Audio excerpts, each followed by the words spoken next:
जय हिंद दोस्तों, स्वागत है आपके अपने YouTube channel target your goals पे। जैसा कि आप लोगों को पता है कि हम लोग जो है 100 डे के टारगेट पे हैं। ठीक है, तो आज हमारा 5वां दिन है। ठीक है, जिसमें से हम क्वेश्चन देखने वाले हैं। क्वेश्चन नंबर 13, बहुउद्देशीय नदी परियोजना से होने वाले लाभ और हानि की तुलना करें। यानी कि हमें पता है कि कोई भी अगर परियोजना लागू होता है, कोई भी परियोजना बनता है, तो उससे कई तरह के लाभ भी होते हैं और कई तरह से हानि भी होते हैं। तो हमको इसके लाभ और हानि दोनों देखना है। तो ये क्वेश्चन 2010, 2012, 2015 और 2017 में, यानी कि 4 साल आए हुए प्रश्न है। ठीक है, तो हो सकता है कि इतना गैप है तो 25 में आ जाए, तो हमारे लिए बहुत ही इम्पोर्टेंट है। ठीक है, तो चलिए इसके लाभ और हानि देखते हैं।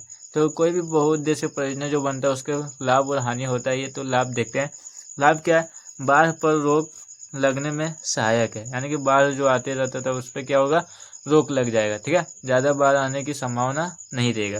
फिर क्या है? बिजली उत्पादन में बढ़ोतरी होती है, यानी कि जब परियोजना बनाया जाता है नदी पर, तो उससे क्या होता है, बिजली वहाँ जब पानी जमा होता है उससे बिजली का भी उत्पादन किया जा सकता है और पानी को रोक करके नीचे बाढ़ आने से भी बचाया जा सकता है। और जो पानी बचाए मतलब जमा किया जा रहा है उसमें मछली पालन में सहायक, यानी कि मछली भी पाल सकते हैं। ठीक है, पर्यटन को बढ़ावा मिलता है, यानी कि बहुउद्देशीय नदी परियोजना से होने वाले ये 4 लाभ हैं। ठीक है, और उसके बाद हानियाँ देख लेते हैं। तो हानियाँ क्या है?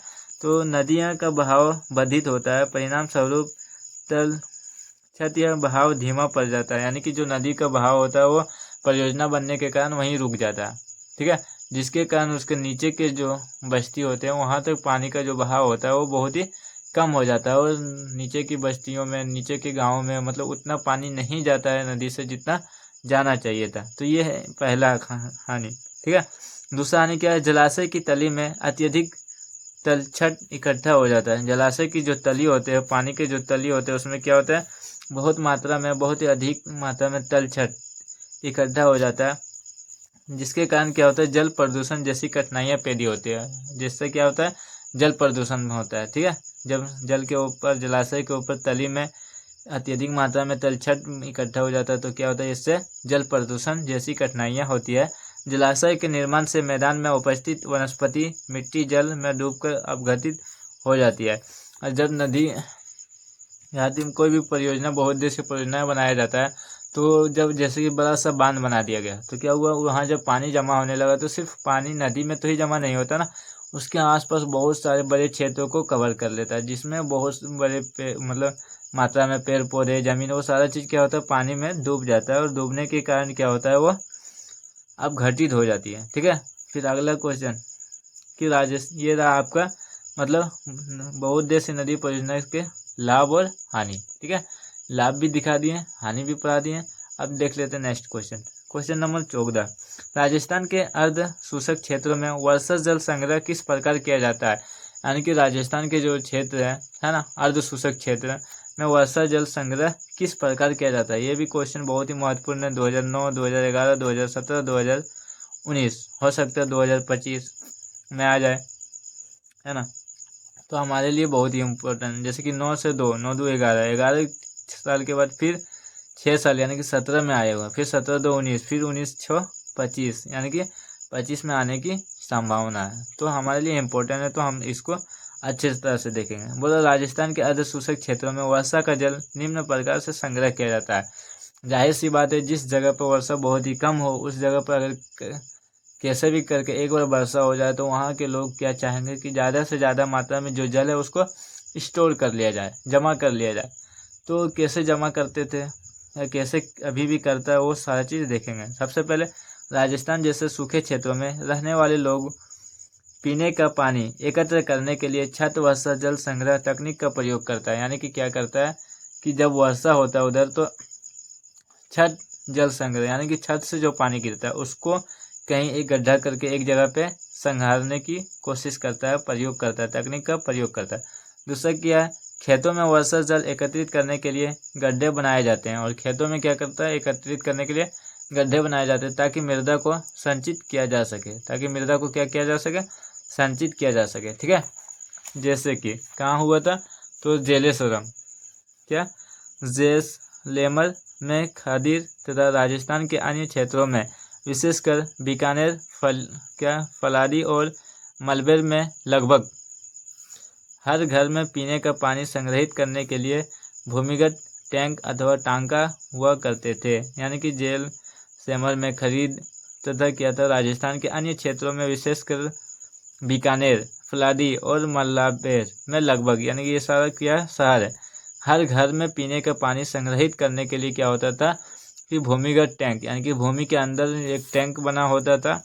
आधा टाका बहुत बड़े मात्रा, छोटा मात्रा में है तो उसे टैंक कहते हैं, और बहुत बड़े मात्रा में बना होता था तो उसे क्या कहते हैं, टांका कहते हैं। ठीक है, करते थे। इन क्षेत्रों में छत वर्षा संग्रह तंत्र का प्रयोग पानी को एकत्रित करने के लिए होता था, यानी कि जो छत से पानी गिरता था, है ना, बरसात के मौसम में, वो सारा पानी क्या करता था, उस टैंक में एकत्रित करता था। ठीक है, और एकत्रित करता था। सुविकसित छत वर्षा जल संग्रह तंत्र का अभिनय हिस्सा है। ठीक है, उसके बाद क्या, छत से वर्षा का पानी इन नालों से होकर भूमिगत टांका तक पहुंचता है, यानी कि क्या करता था कि जो छत से पानी गिरता था उसको इस नालों के जरिए से कहाँ तक पहुंचाता था, तो टैंक तक, यानी कि टांका तक पहुंचाता था, जहां इसे एकत्रित किया जाता था, जहां क्या किया जा सकता था, एकत्रित किया जाता था। ठीक है, तो ये रहा हमारा क्वेश्चन नंबर 14 का आंसर, कि ऐसे जगह जहां पर वर्षा कम होता है तो वहाँ के लोग कैसे वर्षा को पीने के पानी को एकत्रित करते हैं, जैसे कि राजस्थान में होता है। ठीक है, नेक्स्ट क्वेश्चन देख लेते हैं। क्वेश्चन नंबर 15 बोला, परंपरागत वर्षा जल संग्रह की पद्धतियों को आधुनिक काल में अपनाकर जल संरक्षण एवं भंडारण किस प्रकार किया जाता है। सबसे पहले आप क्वेश्चन को समझिए, क्योंकि क्वेश्चन समझने से ही आंसर आप लिख सकेंगे। अपने से भी आप आंसर बना सकते हैं, तो उसके लिए आपको क्या करना पड़ेगा, पहले क्वेश्चन को समझना पड़ेगा।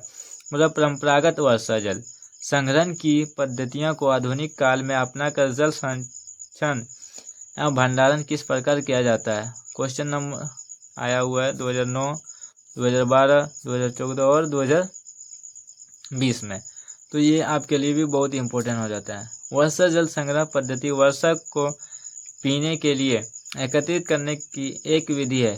ज़्यादा आबादी वाले नगरों जहाँ पीने योग्य पानी की कमी होती है, यह पद्धति अपनाई जा सकती है। इसका प्रारूप इस प्रकार है। ठीक है, यानी कि वैसे जगह जहाँ पर बहुत सारे जनसंख्या है और वहाँ क्या होता है, अधिकतर पानी की कमी हो जाता है, तो आप इस जगह पे ये मतलब क्या कर सकते हैं, इसका उपयोग कर सकते हैं, इस पद्धति को अपनाई जा सकता है। ठीक है, तो ये है नंबर 1। पानी को साफ करने के लिए एक 3 स्तरीय छनन प्रक्रिया का इस्तेमाल किया जा सकता है। क्या किया जा सकता है, एक 3 छनन प्रक्रिया का इस्तेमाल किया जाता है। पाइप की मदद से जल की टैंक तक ले जाया जा सकता है। और क्या किया जा सकता है, पाइप के मदद से, नाली की मदद से जो वर्षा पानी होता है उसे कहाँ तक ले जाया जा सकता है, टैंक तक। ठीक है, कुएं के जल से पानी को पुनर्भरण किया जा सकता है, और कुएं के जो जल होता है उसके पानी से क्या किया जा सकता है, पुनर्भरण किया जा सकता है। हौज अथवा टैंक के अलावा पानी के कुएं आदि ले जाया जा सकता है, और हौज अथवा टैंक के अलावा भी पानी जो होते हैं वो कहाँ ले जा सकते हैं, कुएं आदि में ले आया जा सकता है। तो ये रहा हमारा 15 नंबर का क्वेश्चन। तो मुझे लगता है कि आप लोगों को ये 3 जो क्वेश्चन अभी हम बताएं वो आपको बहुत ही अच्छा लगा होगा। और अभी तक हम ऐसे ही 15 क्वेश्चन बता चुके हैं। तो अगर आप मेरे पिछला वीडियो नहीं देखे तो आप वो भी जा करके देख लें, ताकि आपका मतलब एग्ज़ाम में 99 मार्क का जो टारगेट है वो आपका पूरा हो सके। धन्यवाद।